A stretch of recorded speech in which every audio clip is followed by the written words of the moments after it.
It's no longer news that the population of Lagos keeps increasing on a daily basis, and the task of producing enough food to meet the demand of the growing population through various agricultural researches and technologies is enormous.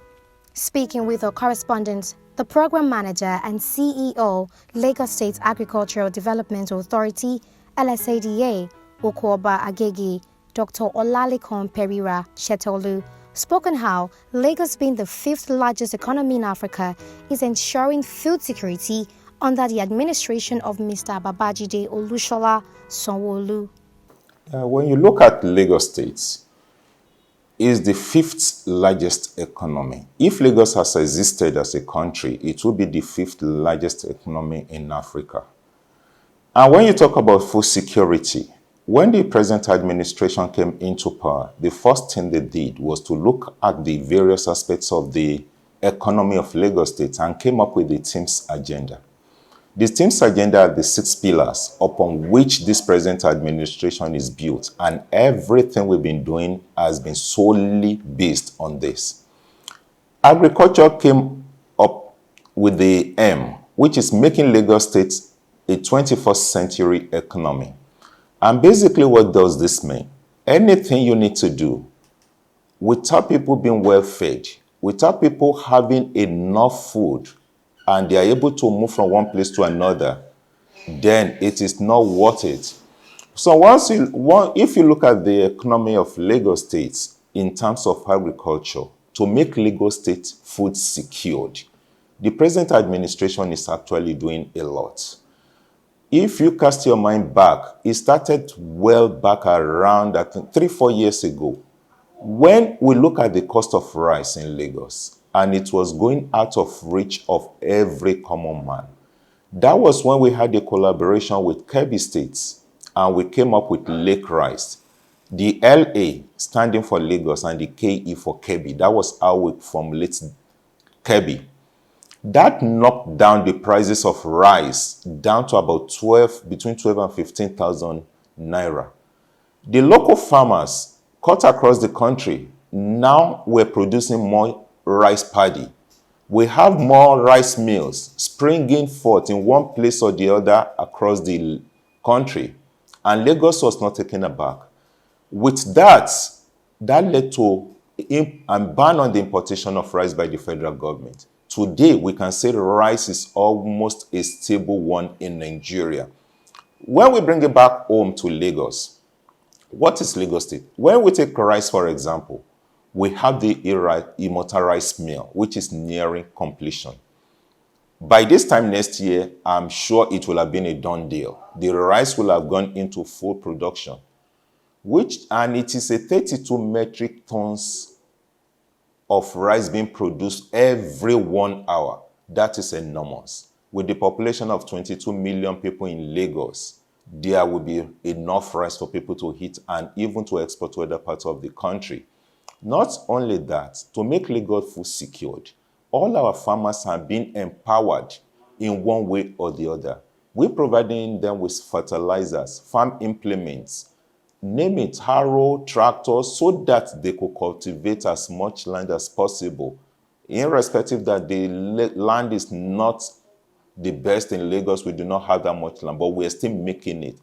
When you look at the aquaculture industry, the large gap between what we are able to produce locally and what is required to make Lagos State food secure and self-sufficient.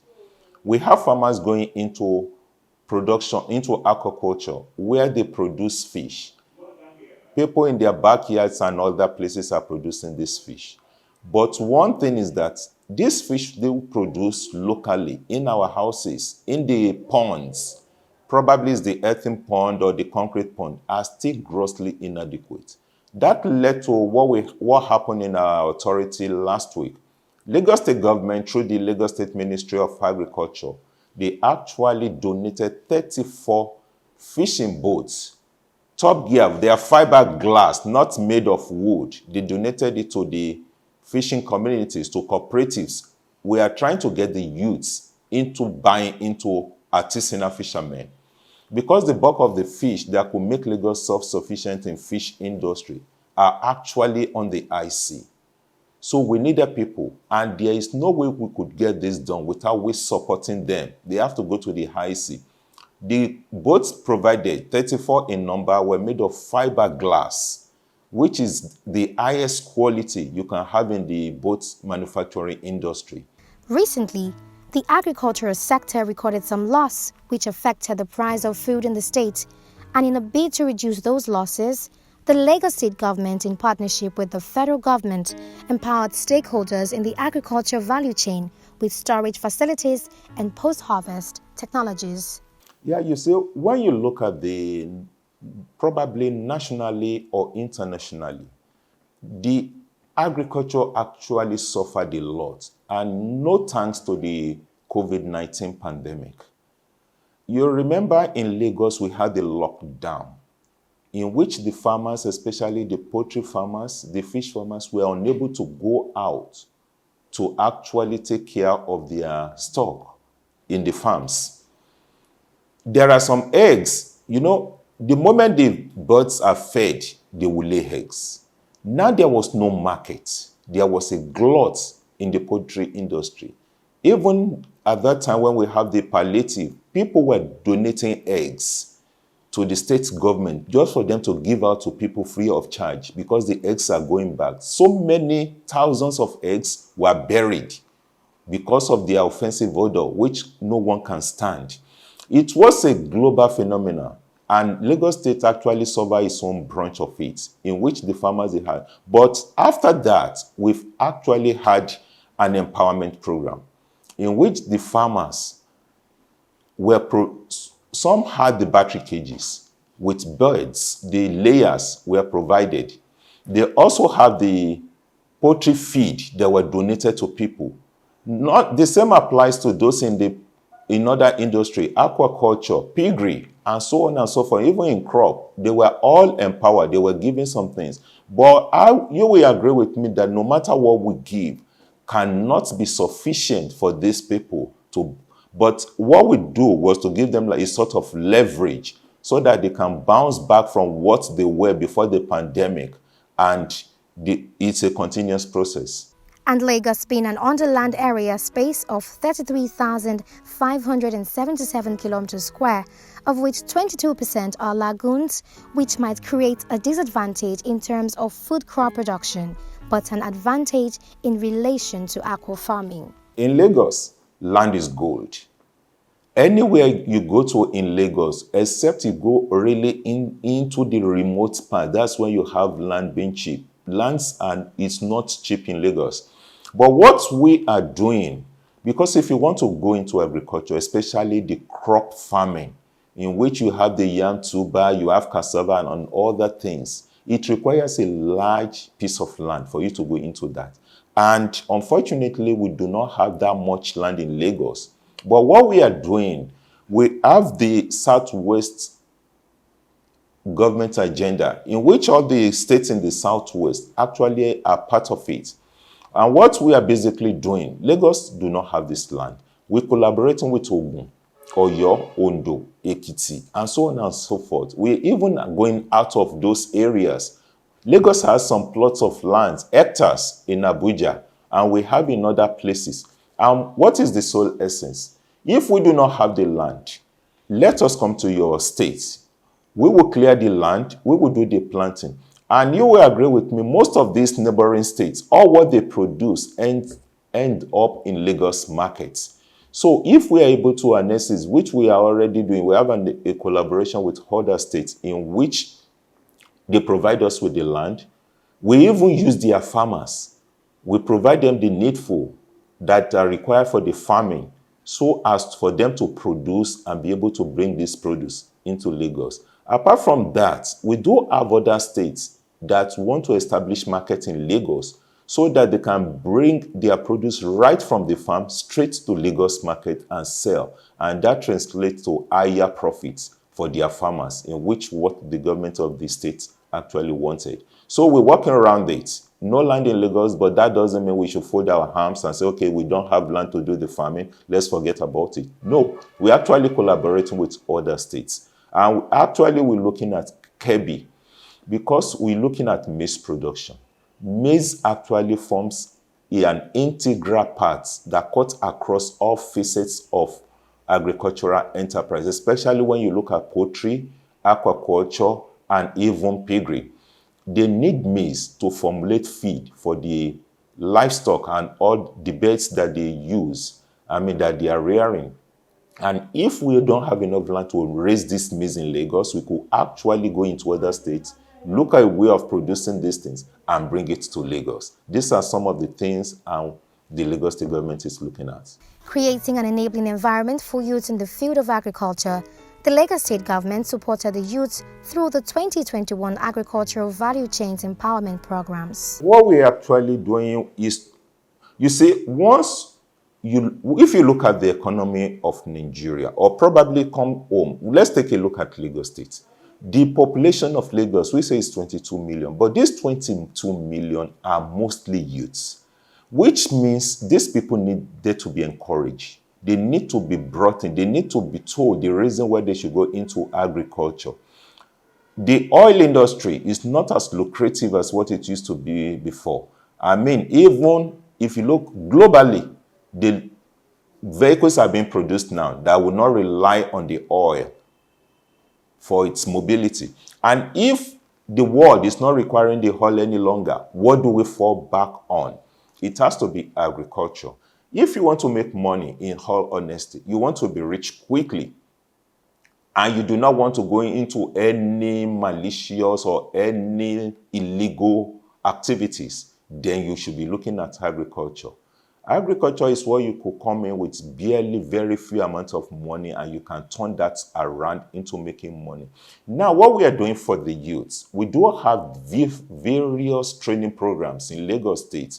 We have the Agric, which is Agricultural Youth Empowerment Scheme in Araga, in Ekpe, in which the youths are actually trained on different farming activities. And when we train them, we do not say, okay, you've been trained, go and fend for some. No. The next thing we do is actually bring these youths to do what we call in internship, a training arrangement with already established farms. They go to these farms so that they could learn more hands-on experience about what they've learned in the classroom. And after that, then we look at a way of collaborating. We already have established collaboration with banks to give these youth soft loan so that they could establish on what they have learned in classes. Even Lagos State government, we do have some agricultural estate, like the fish farm estates, in which we allocate plots to these youths so that they can go in there and practice what they wanted to do, like aquaculture, poultry, and other things. And with that, we are bringing in more youths, taking them off the streets so that they could be their own CEOs. Yeah, when I meet with them, I call them incoming billionaires of this country, because they can actually become billionaires. And we already have various training in this institution, all the World Bank projects we have, like the appeals, the Lagos Cares, and so on and so forth. There are people have been trained that after the training, they will just say, look, I'm no longer looking for a job.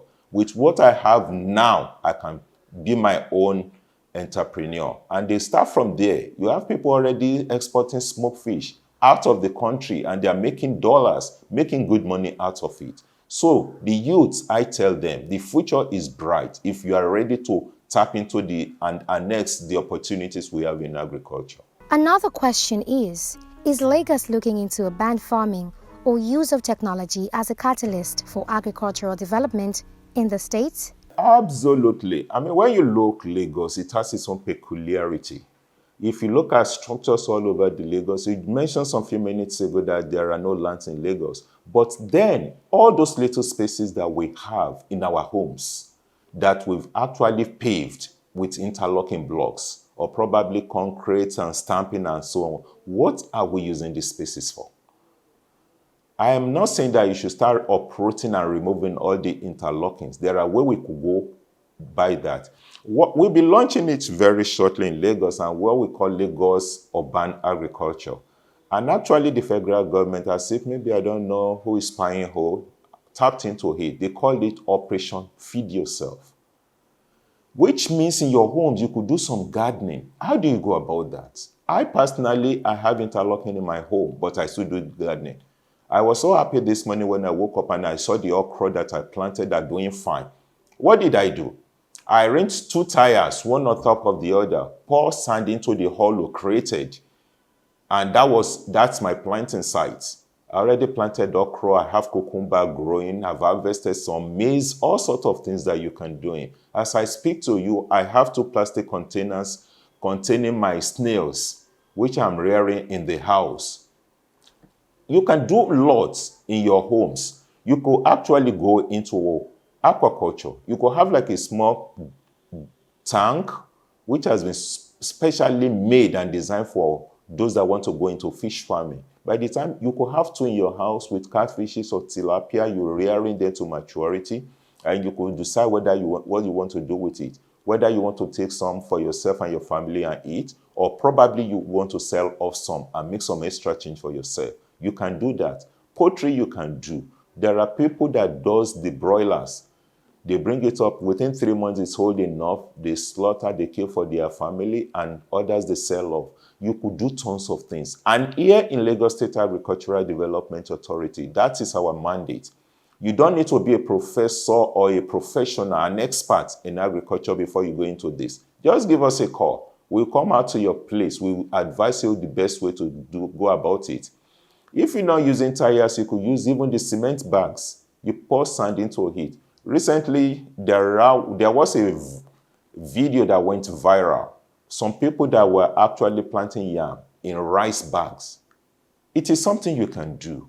And apart from you getting this food, you know the air, the oxygen produced by this plant, they actually enrich your environment, which means you'll be breathing in cleaner air. And that is the sole essence. Give us a call, we'll be able to do that. Lagos is surely looking into that. And deploying technology in agriculture, that cannot be overemphasized. We have security issue at hand, cut across the country. Lagos is not an exemption. I mean, it was about 4 or 5 days ago that I got information that a farmer was kidnapped in Lagos State in a Redo LSADA. But thank God the farmer was released later. But I've not got the information yet. I know probably money might have exchanged hands in this. Now when we have this issue of security, we have the extension agents that were supposed to go and meet these farmers in their various farms, deep, far away from the city. But they are a bit skeptical about doing this, and it's the same fear of being kidnapped. So what do? We're actually discussing now with some organizations, some companies, in how to use drones in the monitoring of these farming activities. If we cannot go there, at least they cannot kidnap the drones. We can deploy the drones, take a picture, take several things, we come back, analyze it, and we'll be able to give the situation of what is going on in that farm. Those are some of one of the numerous technologies we're looking at in the agricultural sector in Lagos State.